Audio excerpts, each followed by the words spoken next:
Admiral Vexthos stood before the Galactic Council with his 4 arms trembling. The holographic display behind him showed a small blue and green planet covered in strange brown and gray patches. Every council member from the 12 great species stared at him with confusion and disbelief. "You are telling us," the High Elder of the Zentari spoke slowly, "that these creatures built their empire from that world?" Vexthos nodded his scaled head. His intelligence team had spent 3 standard cycles confirming what seemed impossible. The data was clear. The evidence was undeniable. Yet even he struggled to believe what he was about to present. "The species calls themselves humans," he began. "Their homeworld is the 3rd planet from a yellow star in the outer spiral. They call it Earth." He pressed a control, and the display zoomed in on the planet's surface. The council members leaned forward. What they saw made several of them gasp in horror. As you can see, the planet's surface contains extremely high levels of background radiation. Our probes detected over 400 distinct radioactive zones spread across every major landmass. Some of these zones are so contaminated that our standard exploration units would cease functioning within hours. "Then, how do the humans survive there?"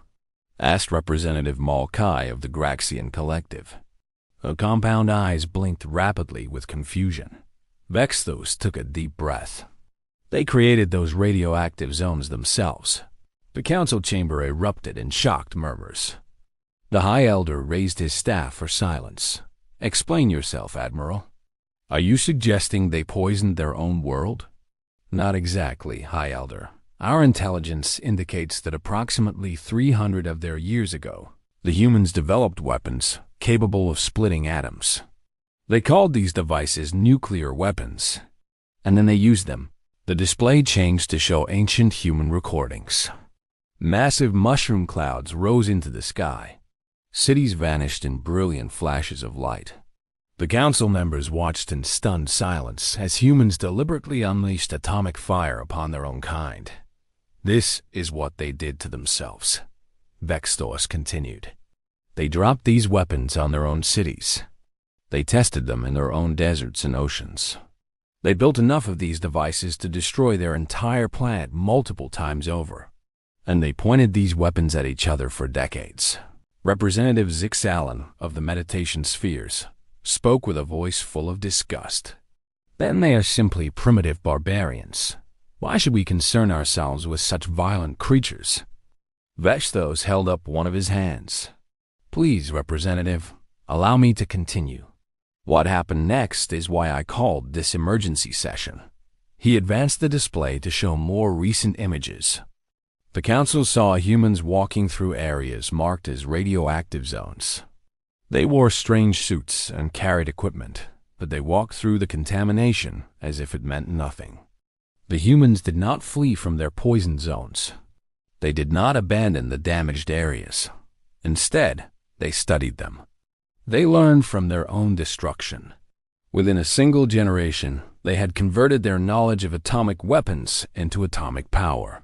The display showed massive structures rising from the surface. Power plants that glowed with contained nuclear energy. Ships that sailed through the oceans carrying radioactive materials. Aircraft that soared through skies, still carrying traces of fallout.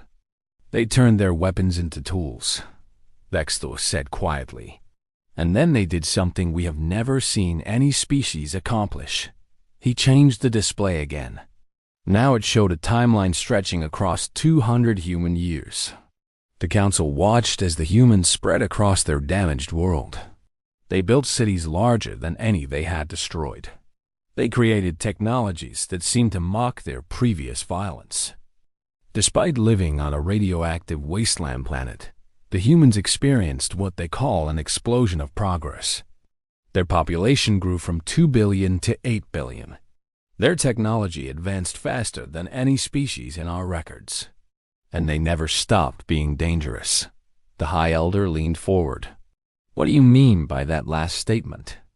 Vexthos pulled up new data. The humans kept their nuclear weapons even as they built their peaceful technologies. They maintained thousands of these devices throughout their advancement period. They called it mutual assured destruction, a system where any attack would result in the complete annihilation of all parties involved. Madness, whispered Representative Malkai. Complete madness. Perhaps, Vexthos agreed, but it worked. For nearly 300 years, no human nation used these weapons in war again. They lived under the constant threat of self-destruction, and somehow this threat kept them peaceful enough to advance.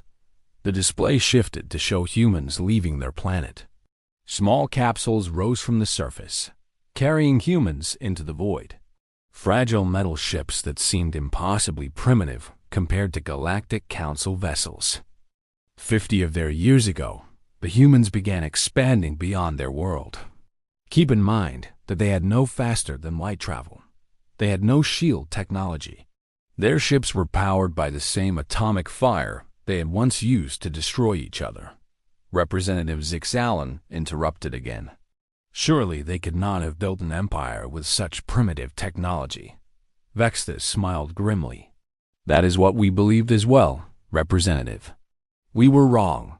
The timeline accelerated. The Council watched as human colonies appeared on the red planet they called Mars. Mining stations spread through their asteroid belt. Research posts emerged on the frozen moons of their outer planets. All of this happened in less than 2 generations. The humans bred like insects, Vexthos explained. Their population on Mars alone reached 50 million within 3 decades.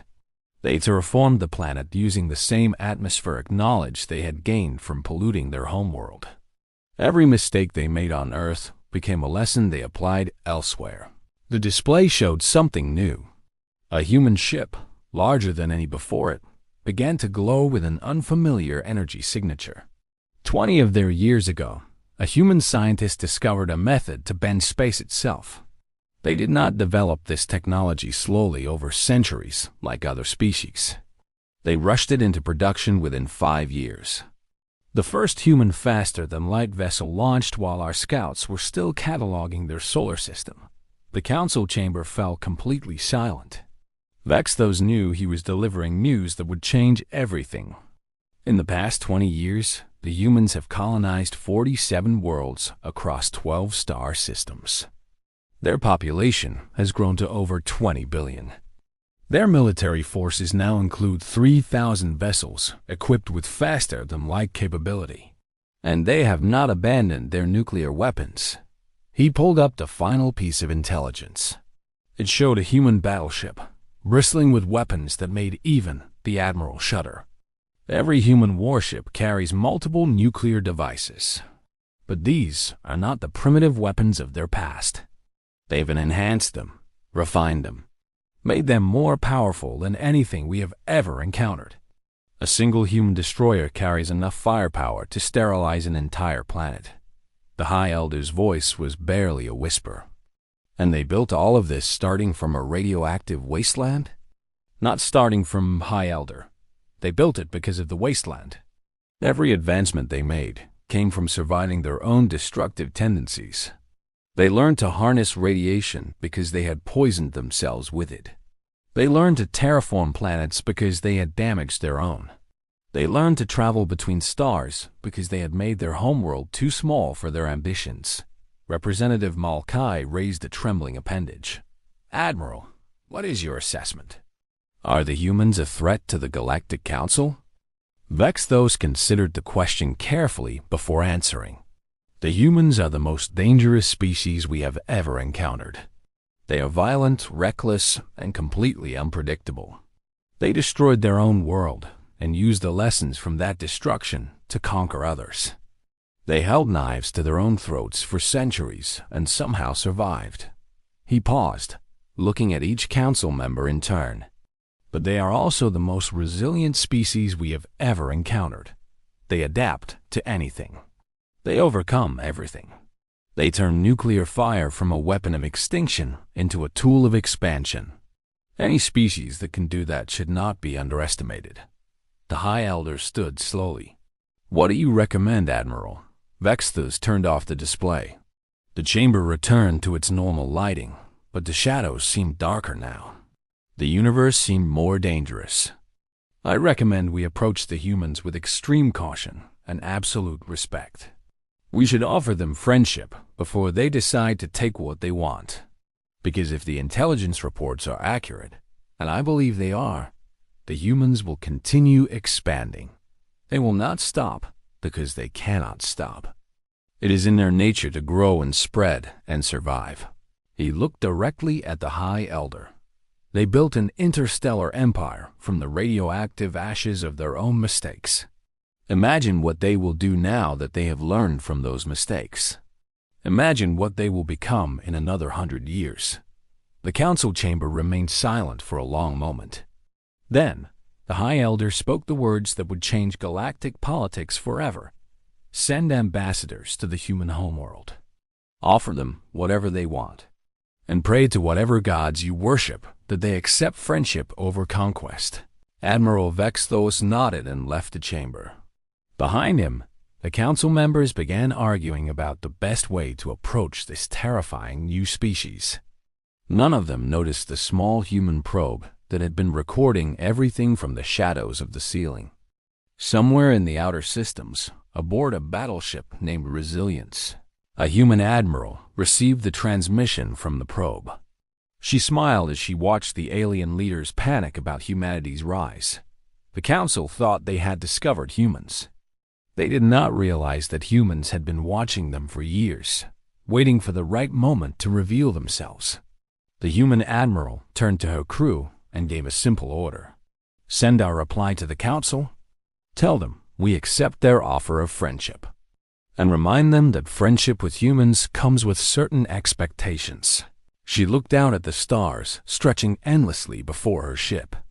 We did not survive nuclear war, environmental collapse, and 300 years of almost destroying ourselves just to be treated as equals. We will be partners with the council, or we will be their replacements. The choice is theirs. The message was sent. The human empire continued to expand. And somewhere on the radioactive surface of Earth, in a zone that still glowed with ancient atomic fire, a new generation of children played in the ruins. They did not fear the radiation. Their ancestors had survived it. They would inherit the stars their ancestors had earned through suffering. The intelligence reports were clear. Humanity had built an interstellar empire from a radioactive wasteland, and they were just getting started.